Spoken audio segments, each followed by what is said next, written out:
Alright, welcome back to round 2 of the Blood Study Guide discussion notes, whatever. Alright, and so here's a picture of a red blood cell down here.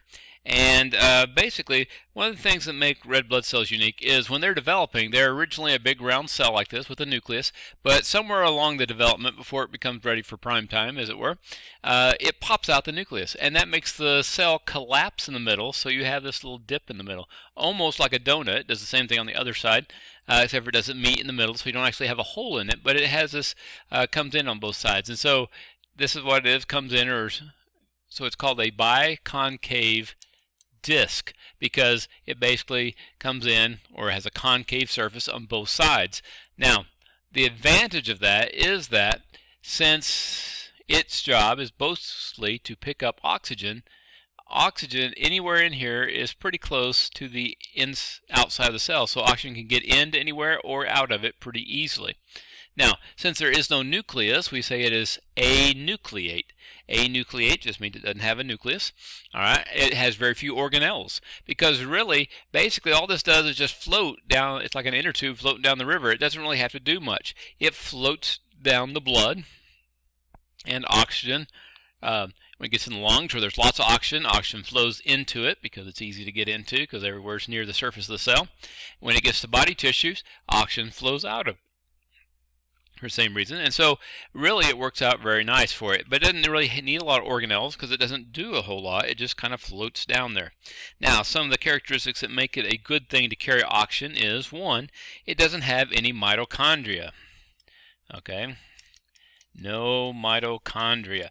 If you remember, mitochondria use oxygen to burn energy. Well, if they had to use up the energy they're carrying to make energy for themselves, then they would use up a lot of the oxygen before they got there. And since they have no mitochondria, then they do not use up the oxygen, and so that's a good thing. Also, related to that, since there is no mitochondria, they use anaerobic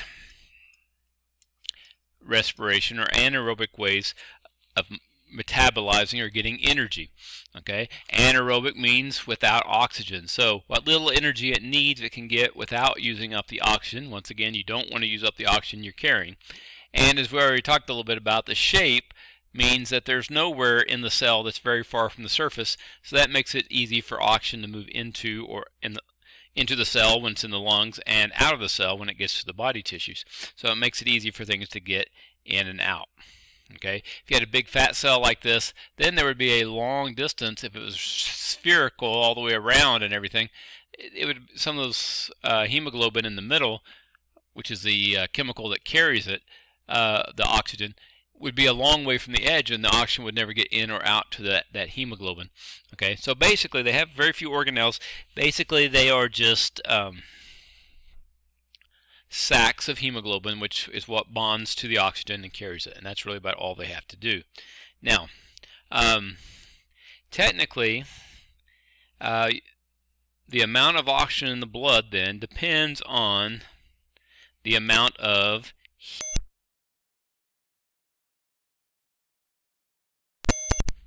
and not just the amount of hemoglobin,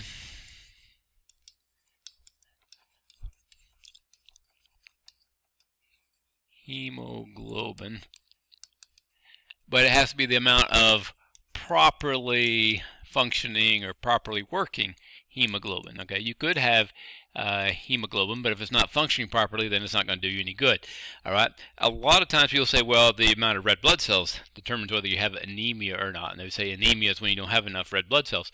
Technically, it's not the number of red blood cells, because you could have lots of red blood cells, but if they don't have enough hemoglobin, then you can't make not get enough oxygen. So it really has to do with the amount of hemoglobin, and that the hemoglobin has to be working properly.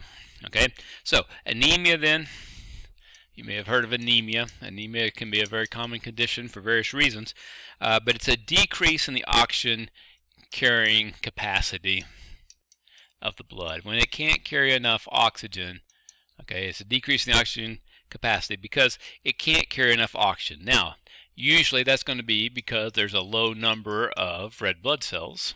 Okay, because since they carry the hemoglobin, if you don't have very many of them, you can't have much hemoglobin. or it can be because something is wrong with the hemoglobin, and so it's abnormal, or there's some kind of deficiency. In other words, the hemoglobin, there is hemoglobin, but it doesn't function. So usually it has to do with abnormal or deficiencies in the hemoglobin.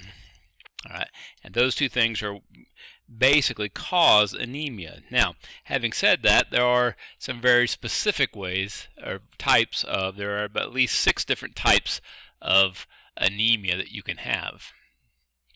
All right, number one way, or not say the number one way, but the first way that you could have it is you could have what we call hemorrhagic. Okay, there are 2 R's. Hemorrhagic anemia. Okay, a hemorrhage is where you have a lot of bleeding. Okay, and so anytime there's abnormal hemorrhage or blood loss, that's going to cause you to have hemorrhagic anemia. All right, in other words, you're just bleeding out so much that you're becoming short on red blood cells or blood because it's all bleeding out. That could be internally or that can be externally, but either way, that would be hemorrhagic just by blood loss. All right, hemolytic. All right, hemo still means blood. Hemo up here means blood. This means to flow. So hemolytic has to do, lysis we talked about a couple times earlier, has to do with splitting or destroying cells or bursting cells. So basically, if you get some kind of bacteria infection, all right, a lot of times they will cause, they attack the red blood cells, and they cause the red blood cells to burst or undergo lysis. If it destroys enough of the red blood cells, then obviously it's going to lower the numbers, and so you would have hemolytic anemia. All right. Now the next one is called pernicious. All right, pernicious anemia. All right, and in pernicious anemia, basically you have a lack of either vitamin B12. All right, or you have a lack of intrinsic factor. Intrinsic factor. Okay. Now both of these are important to making hemoglobin. The B12, vitamin B12, you need to have that in order to make hemoglobin. So if you don't have enough vitamin B12, then you would obviously not be able to make enough hemoglobin. But they found that some people, even if they gave them vitamin B12, they didn't have enough, they gave them enough, they still couldn't. Well, it turns out that you need something called intrinsic factor, which is found in your stomach. We talked about the digestive system, and it allows your body to absorb vitamin B. So no matter how much vitamin B you take, if you don't have intrinsic factor to allow you to absorb it, then you're not going to ever get enough B12 in, and therefore make enough hemoglobin. So it could be because you just don't have enough of the B12, or it could be you don't have the intrinsic factor that allows you to soak that up. All right, the next one we're talking about is aplastic. All right, and this is when your bone marrow, we'll talk more about this later, but your blood cells are produced in your bone marrow, your red bone marrow. All right, we've talked about a little bit that in the bones and your flat bones of your body, the top of your hip, and a lot of your flat bones like your sternum and stuff. If the bone marrow is either depressed, that doesn't mean it's having a bad day, it just means it's not producing like it should, or it's actually destroyed. Okay, so if your bone marrow, red bone marrow, is either depressed, so it's not producing as much, or it is actually destroyed, then that is called aplastic anemia. And so obviously you're not going to have enough red blood cells because your bone marrow is not making enough like it should. Usually this is caused by different medications. A lot of times for cancer treatments, the chemotherapy and the radiation and stuff will attack quickly dividing cells. You're making millions, if not billions, of red blood cells every minute in your body to replace them because there are so many of them, trillions and trillions of them in your body. And so cancer medicines attack rapidly dividing cells like the cancer, but they also attack rapidly dividing cells like your red blood cells. So that can be a problem as well. All right. The next one is iron, Fe, iron deficiency anemia. All right. Iron is one of the main ingredients in hemoglobin. So if you have a lack of iron, then that can cause it. Any kind of prolonged bleeding, perhaps you have some internal bleeding, could be maybe undetected, even not enough to kill you, but enough that you don't realize it's going on. That could cause a problem. That's usually a warning sign to a doctor or someone. A lot of times women, because of the monthly menstrual cycle, they're going to be losing a certain amount of blood for that, and women tend to be more likely to be low in iron, and you'll notice that in most multivitamins and stuff, they have iron and stuff for women. That's one of the, when you have multivitamins for women, they make a big point that they have more iron in them because of that. All right, and then the last one is sickle cell anemia. All right, now this one is a little bit different than the others, and it has to do with the shape of the red blood cell.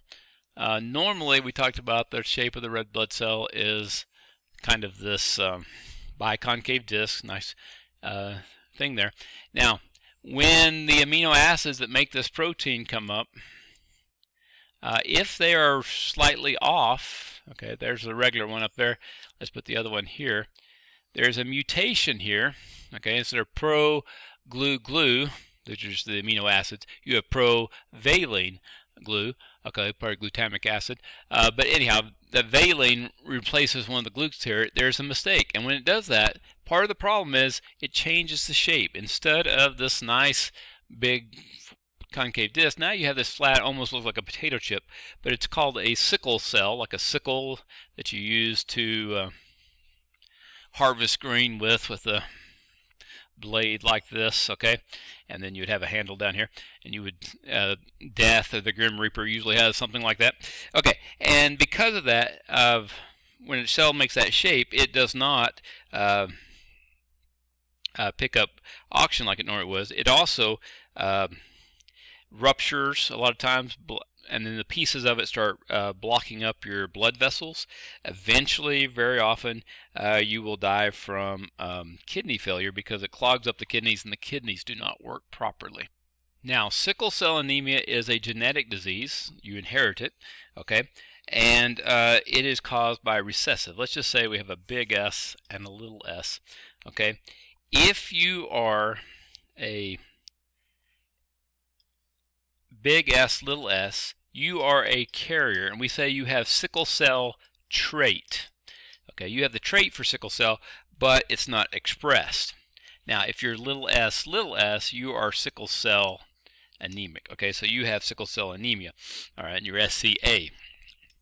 All right, but this means you're a carrier. You're fine. You have a dominant gene. Unfortunately, your children have the chance of getting it. If you marry someone else who is big S, little s, there's the possibility that your kids could both have little s's, and they will have sickle cell. Now, normally, if you have sickle cell, which is fatal,